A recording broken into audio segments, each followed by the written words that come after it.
Welcome to The Author Show, where we feature new authors and books, from fiction to self-help and everything in between. You'll find it all at theauthorshow.com. That's theauthorshow.com. And now let the show begin. Hello and welcome back to the show. This is your host, Don McCauley. Today we're welcoming the program author Dewey B. Reynolds, and he is the author of Two Shades of Vice, based on the true story of an interracial couple's life together in crime. Dewey, how are you? How are you doing, John? Good. Well, tell us a little bit about yourself, please. Well, I'm a 52-year-old African-American male. I live in Kansas City, Missouri. I've been working for the Internal Revenue Service for the last 22 years, and I love to roller skate. I love to cycle. I love to read. I love to write. I love to travel, and I love to be adventurous and explore. So, yeah, I'm just a man who just loves to enjoy life. So tell us about your book. Okay. Well, again, as you mentioned before, Don, the title of the book is called Two Shades of Vice, based on the true story of an interracial couple's life together in crime. The story is actually about my white father and my black mother during the 1960s. They were involved in crime together. They had a body house where they ran drugs and prostitution and bootleg whiskey and cigarettes and frozen meats. And the book explains how both of them had lengthy criminal rap sheets. And it goes into detail about the crimes that they were involved in and some of the people that they consorted with. For example, like my father consorted with known gangsters and my mother consorted with known prostitutes on the street. So that's pretty much a summation of what the book is about. So who did you write your book for specifically? Well, I kind of wrote it for myself and definitely wrote it for as broad of an audience as I could reach, because I feel as though it's something that can really cast a wide net and can really reach a lot of people, because the message in the book is very firm. It's a very powerful message there, which talks about a lot of different elements. So it pretty much reaches across a lot of different lines as far as racial and age and demographics and stuff. So I wrote it for a wide range audience. Is there a minimum reading age in the book? Yes, there is. I would say at least 18 or older, because there is some strong content in there as far as like maybe language and sexual situations. So what is the central message that you're presenting through the book? The message basically talks about during that time period here in Kansas City, Missouri, which is the early 1960s, about racism and race relations and the landscape as far as like the criminal element and law enforcement, and about how the inner city meets, I would say, probably the suburban areas of town, and how those two different communities kind of like clashed, or they came together, and you had those that were very wealthy or well off as opposed to those that were impoverished. So it really goes into specific about the criminal element, about all those who were involved in that. And it definitely talks about how my mother and father came together to try to capitalize on that. So if you could compare your book with any book out there we might already be familiar with, which book would it be and why? Okay, I would say I would compare it to like maybe John Grisham's book, A Time to Kill, because that dealt with race relations and racism and the harshness of different groups of people trying to get along, trying to come together, trying to come to some type of resolution. And even though his book takes place a little later than mine does, it definitely deals strongly with race relations and racism. So I would definitely say John Grisham's book, A Time to Kill. So how are you presenting the book? Is it written like a biography, or how are you putting it out there? I would say it's semi-autobiographical, as I explained in the subtitle, that it's based on a true story, and a lot of it is factual. Some of it is pretty much sensationalized. There's some sensationalism in there. But I presented it more so semi-autobiographical about my mother and father, how they dealt with a lot of different challenges during the early 1960s here in Kansas City, being an interracial couple, and also being heavily involved, that is, in crime. So I would say it's definitely presented, again, as semi-autobiographical. So what's been your most rewarding experience since publishing this book? Wow, I would say that learning about my mother and father's background, being that I was placed in foster care at the age of 6 months. My sister was 4, my brother was 7. Because of the fact that both of my parents were heavily involved in crime, I would say just learning about their background, because the whole time of growing up in the foster home, I never knew anything about them. And as I got older, I got curious, and I started researching that background. And what I came up with was really mind-blowing. It really had me blown away because of the fact that I had learned that my father had this extensive criminal career that spanned for like over 30 years, where he did prison time in 5 different states. And my mother had a lengthy criminal career, and to learn that my father was consorted with known gangsters here in Kansas City, and I learned so much about them. So that was fulfilling and rewarding within itself, to learn about their background, which I had never known for several years. So how did you go about doing the research on this, and how long did it take you? It took several years, and what really prompted me to really do the research was, first of all, I went over to the Division of Family Services to find documentation about my stay in the foster. I was there for 15 years before I moved, before the foster mother died, because I was taken to a friend of hers' house.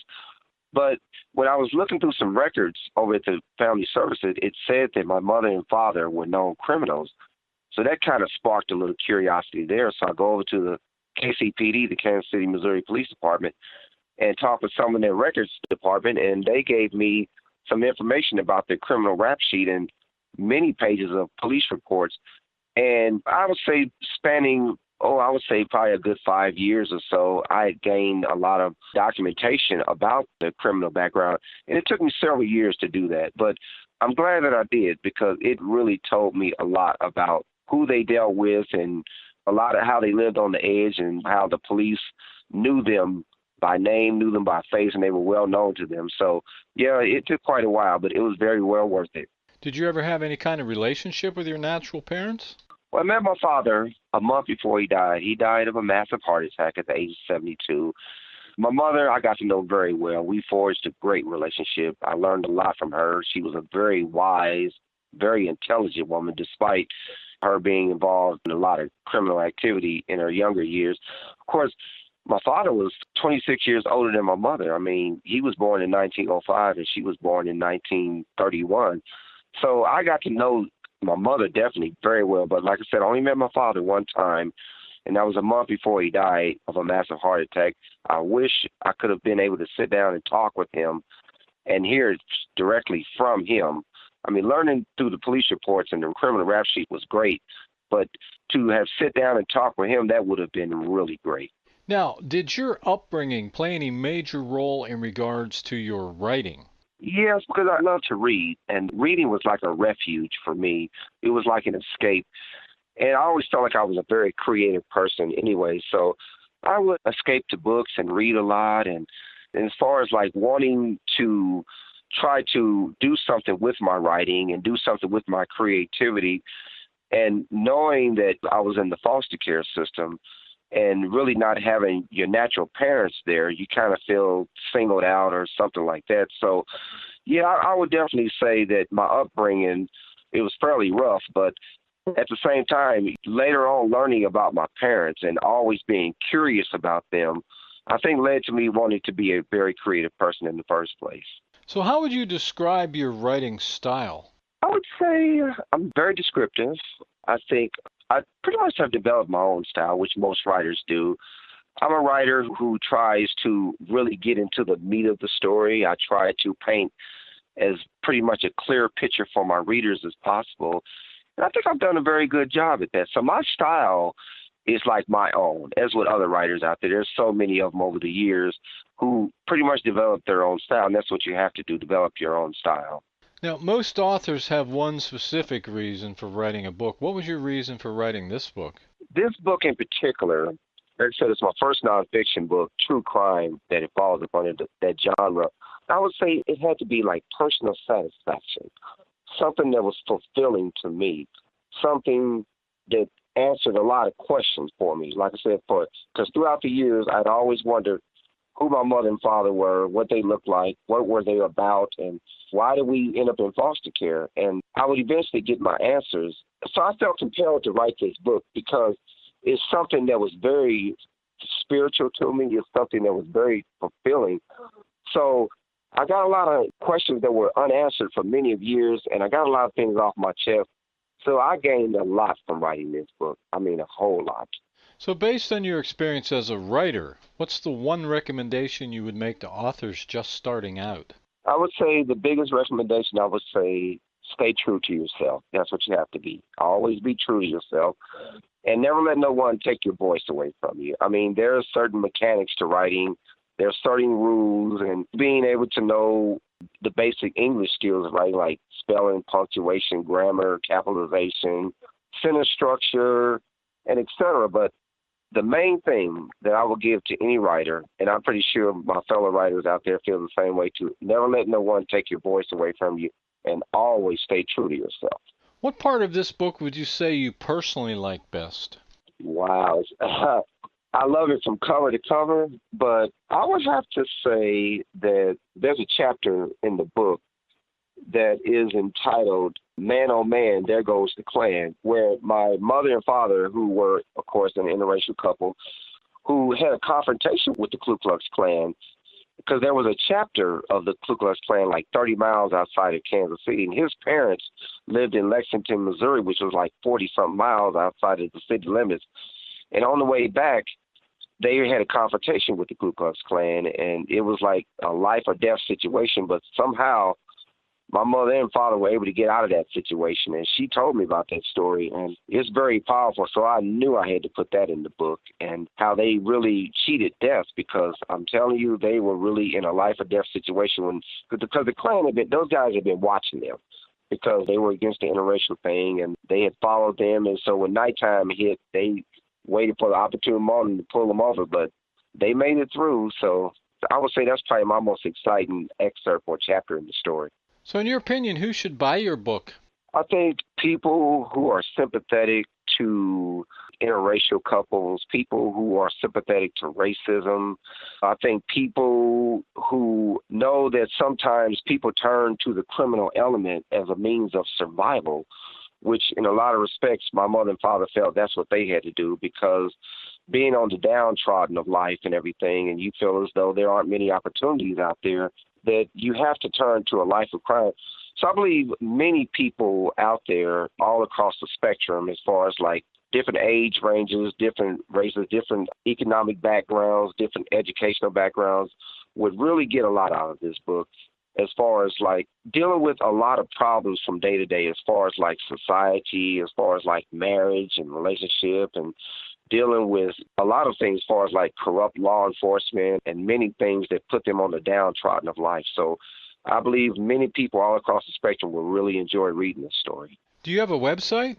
Yes, I do, Don. The website is www.DeweyReynoldsBooks.com. That's www.DeweyReynoldsBooks.com. That's DeweyReynoldsBooks.com. Well, this has been just great. Our guest today has been Dewey B. Reynolds, and he is the author of Two Shades of Vice, based on the true story of an interracial couple's life together in crime. Dewey, thanks very much for being with us today.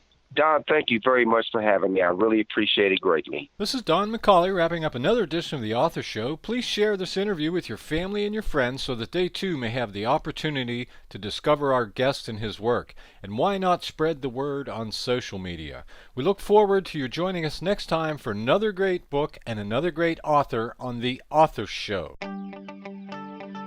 Thanks for listening to The Author Show. Find out more about authors and their work at theauthorshow.com. Theauthorshow.com. Tune in next time to another great author on The Author Show.